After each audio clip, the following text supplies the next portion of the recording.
আসসালামু আলাইকুম রহমতুল্লাহ। আমি সম্রাট বিসমিল্লাহ মোবাইল সার্ভিসিং সেন্টার থেকে বলছি। আমার হাতে যে ডিভাইসটি দেখতে পাচ্ছেন সেটি হচ্ছে Vivo 91। এটির প্রবলেম হচ্ছে ব্যাটারি বা চার্জিং এরর। এই প্রবলেমগুলা দুটি কারণেই হয়। আমি দেখাই, এই যে ব্যাটারি কানেক্ট দেওয়ার পর চার্জে দিলে দেখাবে যে কানেক্ট দেওয়ার পর দেখায়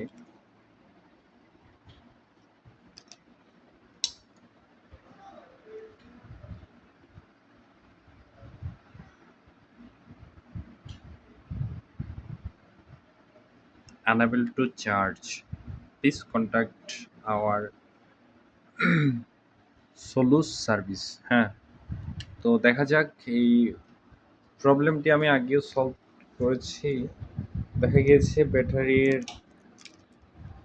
এই যে এই রেবনে প্রবলেম থাকে, অর্থাৎ রেবনটা যখন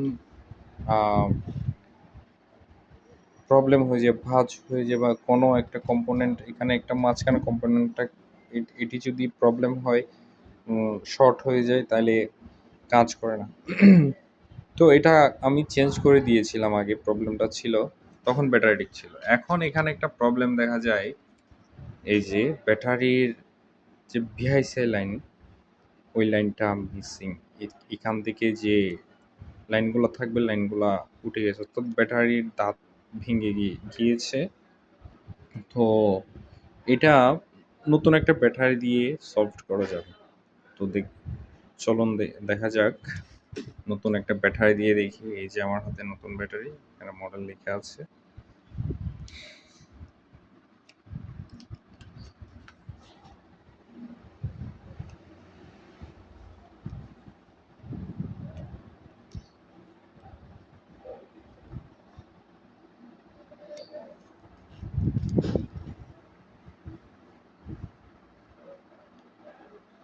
যে ব্যাটারিটা কানেক্ট করেছি, এখন চার্জে দিব পুনরায়।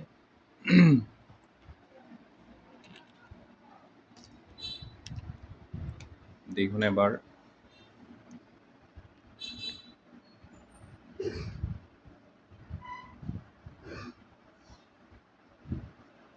ওকে, ডান। এখন চার্জ নিচ্ছে। তো কাস্টমারের ডিসপ্লেতে একটু প্রবলেম আছে, ডিসপ্লেটাও যাওয়া যাওয়া ভাব। তো এটাই হচ্ছে প্রবলেম। এই প্রবলেমগুলা ইজিলি সলভ করা যায়। অনেকে দেখা যায় এগুলো অনেক ঘাটাঘাটি করে, আইসিতে অনেক হিট করে, রিহট করে। তো এগুলো আসলে রিহট বা কোনো আইসির কাজ না, জাস্ট ব্যাটারি আর রেবন, এই দুইটা দিক দিয়ে চেক করলে। আর অনেক সময় চার্জিং পোর্ট থেকে প্রবলেম, চার্জিং পোর্ট থেকে অতটা প্রবলেম হয় না যতটুকু প্রবলেম ব্যাটারি এবং রেবন থেকে হয়ে যায়।